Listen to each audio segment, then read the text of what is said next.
ଖରା ଦିନଟା ଆସିଲା ଆଉ ତା ଉପରକୁ ଭୋଜିର ଖଟା ଟିକେ ଖାଇବାକୁ ଇଚ୍ଛା ହେଉଛି। ଯେହେତୁ ଖରା ଦିନ ତ ଆମ୍ବ ଖଟା ଟିକେ ଖାଇବା। ଏଥିରେ ମୁଁ ଟ୍ରାଏ କରୁଥିଲି କିଛି ଇଫେକ୍ଟ ଦେବା ପାଇଁ, କିନ୍ତୁ ହେଇପାରିଲାନି ମୋ ହାତରେ। ତାପରେ ମୁଁ କ'ଣ କଲି, କଲମ୍ବିଆ ଆମ୍ବକୁ ମୁଁ କ'ଣ କରୁଛି, ବହୁତ ଭଲ ଭାବରେ ଧୋଇ ନେଉଛି। କଲମ୍ବିଆ ଆମ୍ବ କ'ଣ ପାଇଁ ନା ଏଥିରେ ଟିକେ ଖଟା କମ୍ ଥାଏ, ତେଣୁକରି ମୁଁ କଲମ୍ବିଆ ଆମ୍ବ ନେଇଛି। ଆପଣଙ୍କର ପସନ୍ଦ ଅନୁସାରେ ଯେକୌଣସି ଆପଣଙ୍କ ଆମ୍ବକୁ ଆପଣ ନେଇପାରିବେ। ତାପରେ ତାକୁ ବହୁତ ଭଲ ଭାବେ ସଫା କରିକି ପୋଛିବା ପରେ ବହୁତ ଭଲ ଭାବରେ ତାକୁ ବହୁତ କସରତ କରିକି ତାକୁ ବହୁତ ଭଲସେ କାଟିନେଲି।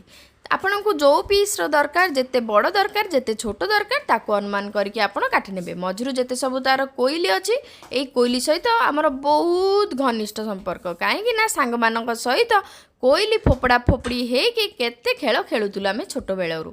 ତ ଏଇଭଳି ଭାବରେ ଏବେ ତ କାର୍ଯ୍ୟ ବ୍ୟବସ୍ଥା ରହିଯାଉଛି, ତ ଏବେ ଖାଲି କଥା ମନେ ପକାଇବା ଛଡ଼ା ଆଉ କିଛି ନାହିଁ। ବର୍ତ୍ତମାନ ମୁଁ କ'ଣ କରୁଛି ନା ବହୁତ ଭଲ ଭାବରେ ଛୋଟ ଛୋଟ ପିସ୍ କରିକି ସବୁ ଆମ୍ବ ଗୁଡ଼ିକୁ କାଟିନେବି। ମୋତେ ଯେଉଁ ପିସ୍ର ଯେତେ ସାଇଜ୍ର ଦରକାର ସେତିକି ପିସ୍ର ମୁଁ ସେଇ ସାଇଜ୍ର ଆମ୍ବକୁ ବହୁତ ଭଲସେ କାଟିନେବି। କାଟିବା ପରେ ଦେଖନ୍ତୁ କେତେ ସୁନ୍ଦରିଆ ଦେଖାଯାଉଛି। ଏ ଭିତରେ ମୁଁ ଗୋଟେ 2 ପିସ୍ ପାଟିରେ ପକାଇ ସାରିଲିଣି। କାହିଁକି ନା ଆମ୍ବ କାଟିଲା ବେଳେ ଯେଉଁ ସ୍ମେଲ୍, ଯେଉଁ ଟେଷ୍ଟ ଆଉ କ'ଣ ପରେ ଆସିବ ପୁଣି ଆଉ ଗୋଟେ ବର୍ଷରେ। ତାପରେ ତା'ର ମସଲା ପ୍ରିପେୟାର କରିବା ପାଇଁ କିଛି ପାନମଧୁରୀ ମେଥିକୁ ଭାଜିକି ତାକୁ ସାଇଡ଼୍ରେ ରଖିନେବି। ଥଣ୍ଡା ହେବା ପରେ ୟାକୁ ଗୁଣ୍ଡ କରିନେବି। ବର୍ତ୍ତମାନ ମୁଁ କିଛି ସୋରିଷ ତେଲକୁ ଏଡ଼୍ କରି ନେଉଛି। ସୋରିଷ ତେଲରେ ଫୁଟଣ ପାଇଁ ସୋରିଷ ଆଉ ଅଳ୍ପ କିଛି ପାନମଧୁରୀକୁ ଏଡ଼୍ କରି ନେଉଛି। ସୋରିଷ ପାନମଧୁରୀ ଫୁଟି ସାରିବା ପରେ ବହୁତ ଭଲ ଫ୍ଲେଭର ଆସିବା ପାଇଁ ଗୋଟେ ପିଞ୍ଚ ହେଙ୍ଗୁ ଆଉ କିଛି ଭୃଷଙ୍ଗ ପତ୍ରକୁ ଏଥିରେ ଏଡ଼୍ କରି ନେଉଛି। ଆପଣଙ୍କୁ ଯଦି ରାଗ ଅଧିକ ଖାଇବା ପସନ୍ଦ, ତାହେଲେ ଶୁଖିଲା ଲଙ୍କା ମଧ୍ୟ ଏଥିରେ ଏଡ଼୍ କରିପାରିବେ। ତାପରେ କାଟିକି ରଖିଥିବା ଆମର ଯେତେ ସବୁ ଆମ୍ବ ଖଣ୍ଡକୁ ଏଥିରେ ଏଡ଼୍ କରିନେବି। ଏଡ଼୍ କରିବା ପରେ ଅଳ୍ପ କିଛି ସମୟ ପର୍ଯ୍ୟନ୍ତ ମୁଁ ଏଇ ଫୁଟଣର ସହିତ ବହୁତ ଭଲ ଭାବେ ଭାଜି ନେବି। ତାପରେ ଯେତେ ସବୁ ଗୋଟା ମସଲାକୁ ଏଥିରେ ଏଡ଼୍ କରି ନେବା। ସେଥିପାଇଁ ମୁଁ କିଛି ହଳଦୀ ଗୁଣ୍ଡ, ଲଙ୍କାଗୁଣ୍ଡ କୁଟା ହେଇଥିବା ଲଙ୍କାଗୁଣ୍ଡକୁ ଏଥିରେ ଏଡ଼୍ କରି ନେଉଛି। ଆମର ରାଗ କମ୍ ଖାଆନ୍ତି, ତେଣୁକରି କମ୍ ଲଙ୍କାଗୁଣ୍ଡ। ତାପରେ ସ୍ୱାଦ ଅନୁସାରେ ଲୁଣକୁ ଏଥିରେ ଏଡ଼୍ କରି ନେବି। ଲୁଣକୁ ଏଡ଼୍ କରିବା ପରେ ଯେତେବେଳେ ଆମର ଆମ୍ବକୁ ଗୋଳାଯାଇବ, ସେତେବେଳେ ଦେଖିବେ ଆମ୍ବରୁ ବହୁତ ସାରା ପାଣି ବାହାରିଯିବ। ଯେହେତୁ ଆମେ ଆମ୍ବକୁ ବହୁତ ଭଲ ଭାବେ ଧୋଇ ସାରିବା ପରେ ପୋଛାପୋଛି ବି କରାହେଇସାରିଛି, ତେଣୁକରି ପାଣି ବାହାରିବା କମ୍, କିନ୍ତୁ ବହୁତ ହିଁ ସାରା ପାଣି ବାହାରିବ। ବର୍ତ୍ତମାନ ଅଳ୍ପ କିଛି ସମୟ ତାକୁ ବହୁତ ଭଲ ଭାବେ ଗୋଳେଇ ସାରିବା ପରେ ଚିନିକୁ ଦରକାର ମୁତାବକ ଆପଣ ଯେତେ ପରିମାଣର ଚିନି ଖାଉଛନ୍ତି, ମିଠା ଖାଉଛନ୍ତି, ଚିନି କିମ୍ବା ଗୁଡ଼କୁ ଏଥିରେ ଏଡ଼୍ କରିନେବେ। ବହୁତ ଭଲ ଭାବରେ ଗୋଳି ନେବା ପରେ ଦେଖିବେ ବହୁତ ଭଲ ଭାବରେ ୟାର ଢାଙ୍କୁଣୀକୁ କଭର କରିକି ୟାକୁ ବହୁତ ଭଲସେ କୁକ୍ ହେବା ପାଇଁ ଦେବେ। ଲୋ ଟୁ ମିଡ଼ିୟମ୍ ଫ୍ଲେମ୍ରେ କୁକ୍ ହେବା ପାଇଁ ଦେଖିବେ ବେଳେବେଳେ ଧୀରେ ଧୀରେ ଆପଣଙ୍କର ଆମ୍ବରୁ ପାଣି ଛାଡ଼ିବା ଷ୍ଟାର୍ଟ ହେବ ଏବଂ ବହୁତ ସାରା ପାଣି ଆରମ୍ଭ ହୋଇଯିବ। ଯେହେତୁ ମୁଁ କମ୍ ଆମ୍ବରେ ବନାଉଛି, ତେଣୁକରି ମୋର କମ୍ ପାଣି ଏଥିରେ ବାହାରିବ। କିନ୍ତୁ ଯଦି ଅଧିକ ଆମ୍ବ ଦେଇକି ବନେଇଥାନ୍ତି ନା, ବହୁତ ସାରା ପାଣି ବାହାରିବ।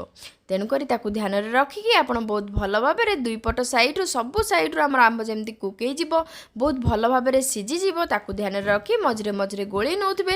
ପୁଣି ତା'ର ଢାଙ୍କୁଣୀକୁ କଭର କରି ନେଉଥିବେ। ପୁଣି ଢାଙ୍କୁଣୀକୁ ଓପେନ୍ କରିକି ବହୁତ ଭଲ ଭାବରେ ଗୋଳେଇ ନେଉଥିବେ। ପରେ ଦେଖିବେ ଯେ ଆମର ଆମ୍ବରୁ ବହୁତ ସାରା ପାଣି ବାହାରିଛି। ଦେଖନ୍ତୁ ଏବେ ବର୍ତ୍ତମାନ ପାଣି ବାହାରି ସାରିଲାଣି, ଯେହେତୁ ଆମର ଚିନି ବି ମେଲ୍ଟ ହେଇସାରିଲାଣି। ଚିନିର ପାଣି ଏବଂ ଆମର ଆମ୍ବର ପାଣି, ଲୁଣ ପକାଇବା ପରେ ଆମ୍ବର ପାଣି, ବହୁତ ସାରା ଆମ୍ବ ପାଣି ବାହାରି ସାରିଛି।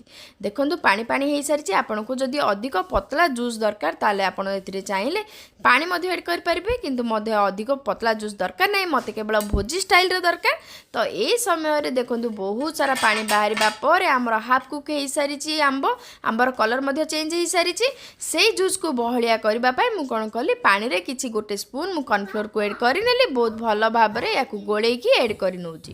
ଏଡ଼୍ କରିନେବା ପରେ ଏଇ ଖଟା ସହିତ ବହୁତ ଭଲ ଭାବେ ଗୋଳେଇ ନେବା ପରେ କଣ୍ଟିନ୍ୟୁଅସ୍ଲି ଘାଣ୍ଟିବେ। ଯଦି ଦେଖିବେ ଆପଣଙ୍କର ଏଇ ଗ୍ରେଭିଟି ବହୁତ ଭଲ ଥିକନେସ୍କୁ ଆସିଯିବ ଏବଂ ଆଚାର ଖାଇଲା ଭଳିଆ କନସିଷ୍ଟେନ୍ସିକୁ ଆସିଯିବ।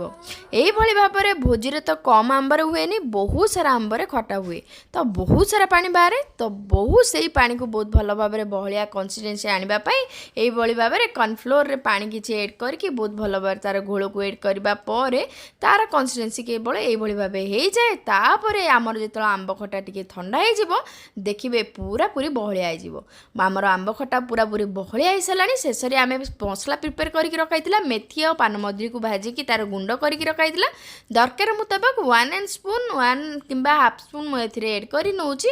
ଏଡ଼୍ କରି ନେବା ପରେ ବହୁତ ଭଲ ଭାବରେ ଗୋଳେଇ ନେବା ପରେ ତା'ର କନସିଷ୍ଟେନ୍ସି ଦେଖନ୍ତୁ ଥଣ୍ଡା ହେବା ପରେ ଆହୁରି ବି ବହଳିଆ ହେଇଯିବ।